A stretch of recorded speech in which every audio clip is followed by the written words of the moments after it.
Good morning, students of class 12.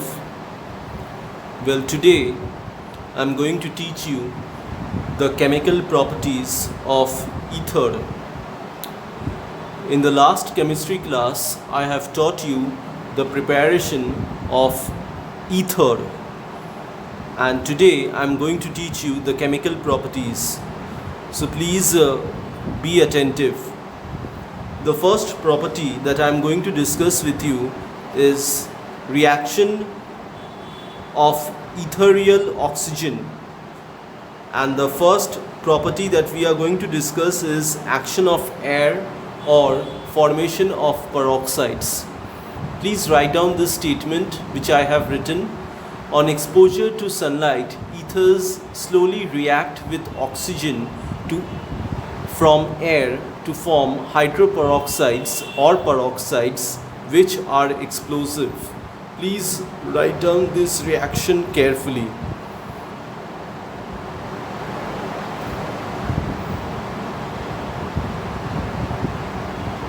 Now children, I am giving you a note. Please write it down also. These peroxides are unstable compounds and hazardous because they decompose violently on heating. Therefore, proper care should be taken while distilling the old samples of ether. Serious accidents may occur during the distillation if the old samples contain some peroxides. The presence of peroxides in ethers can be detected by shaking them with freshly prepared ferrous sulfate solution, followed by the addition of KCNS. The appearance of blood red color indicates the presence of peroxides. The peroxides can be removed from ethers by shaking with either an aqueous solution of potassium iodide or ferrous sulfate. The ether peroxides are reduced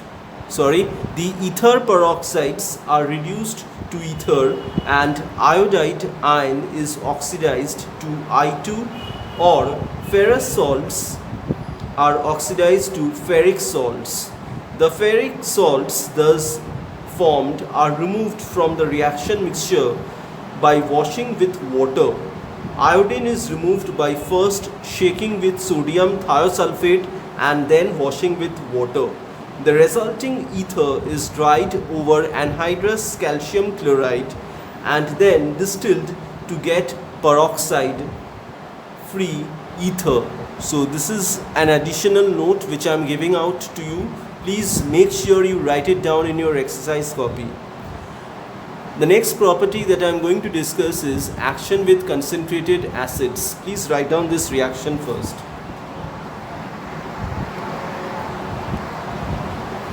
Alright students, I have given some examples, but before you write down the examples, please write down this note where you have given the heading action with concentrated acids.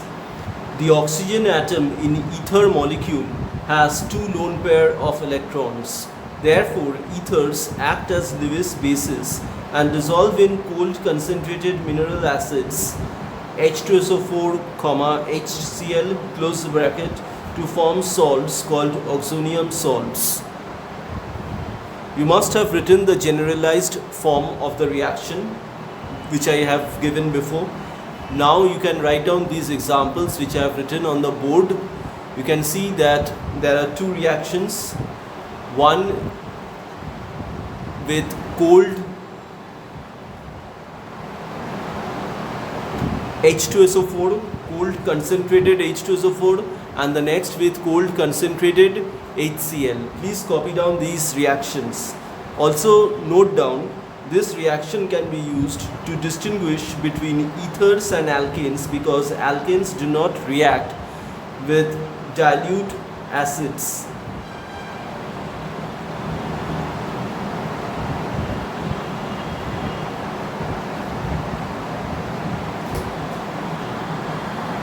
Alright students, the next reaction that I am going to discuss is reaction with Lewis acids. Being Lewis bases, ethers form complexes with Lewis acids such as boron trifluoride, aluminium chloride, ferric chloride, etc. These complexes are called etheriates. Children, please copy down this reaction, the first reaction which I have written on the board. Next you will write, before you write down the second reaction, similarly diethyl ether reacts with Grignard reagent forming Grignard reagent etheriate, and then you will write down the second reaction.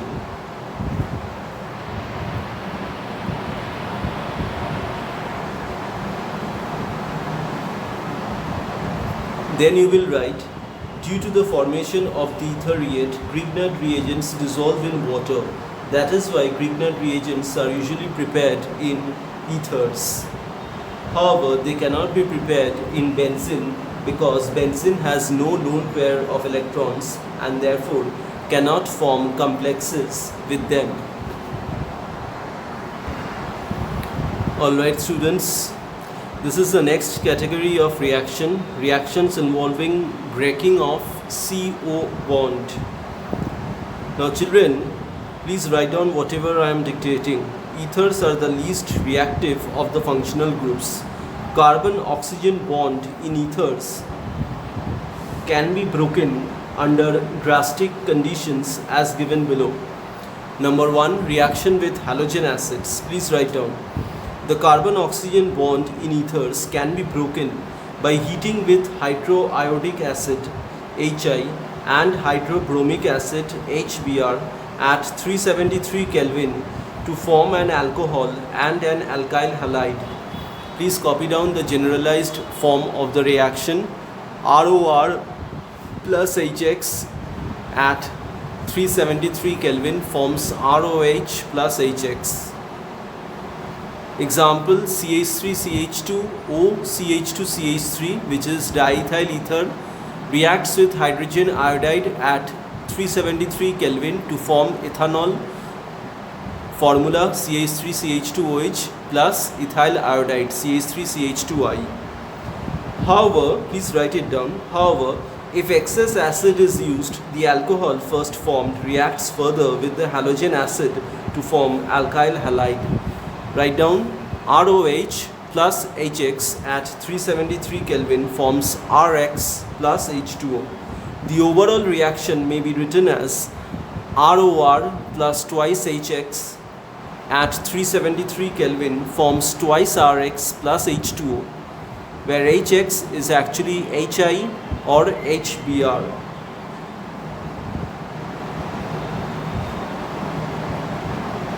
Example, CH3CH2O CH2CH3, which is diethyl ether, reacts with excess of hydroiodic acid at 373 Kelvin to form 2 moles of ethyl iodide and H2O.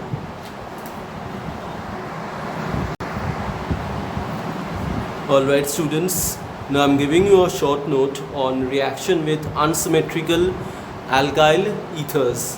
First write down the statement and then only you will copy down the reactions. Without writing down the statement, you will not write the reaction.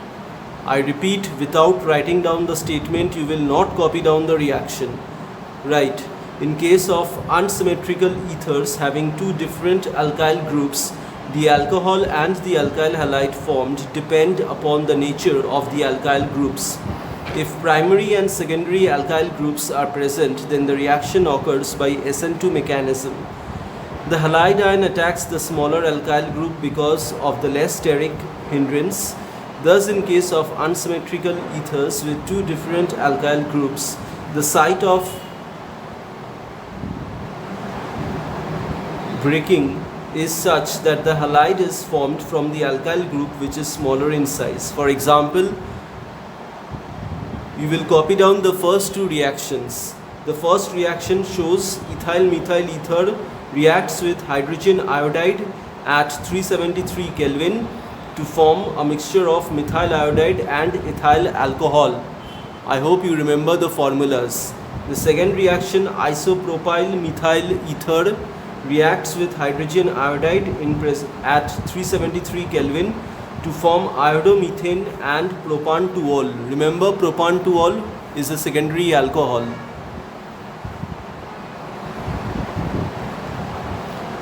If, however, one of the alkyl groups is tertiary group, then the alkyl halide is formed from the tertiary alkyl group. Please write down the reaction. Tertiary butyl methyl ether reacts with hydrogen iodide at 373 Kelvin to form 2-iodo-2-methylpropane and methanol. Next, reaction with alkyl aryl or phenolic ether.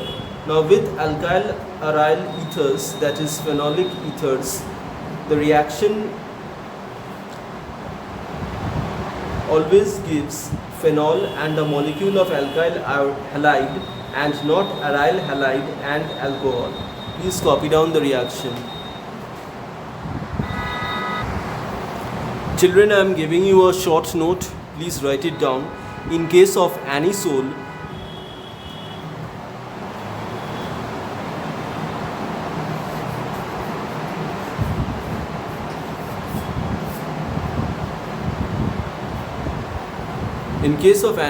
methyl phenyl oxonium ion is formed by the protonation of ether. The bond between OCH3 is weaker than the bond between OC6H5 because the carbon of phenyl group is sp2 hybridized and there is partial double bond character. Therefore, the attack of halide ion breaks OCH3 bond to form CH3I. It may be noted that phenols do not react further to give halides because the sp2 hybridized carbon of phenol does not undergo nucleophilic substitution reaction. This can also be explained on the basis of steric hindrance. The alkyl halide is formed by the attack of halide ion on the protonated ether. Therefore, the attack of halide ion occurs at smaller alkyl group which offers less steric hindrance.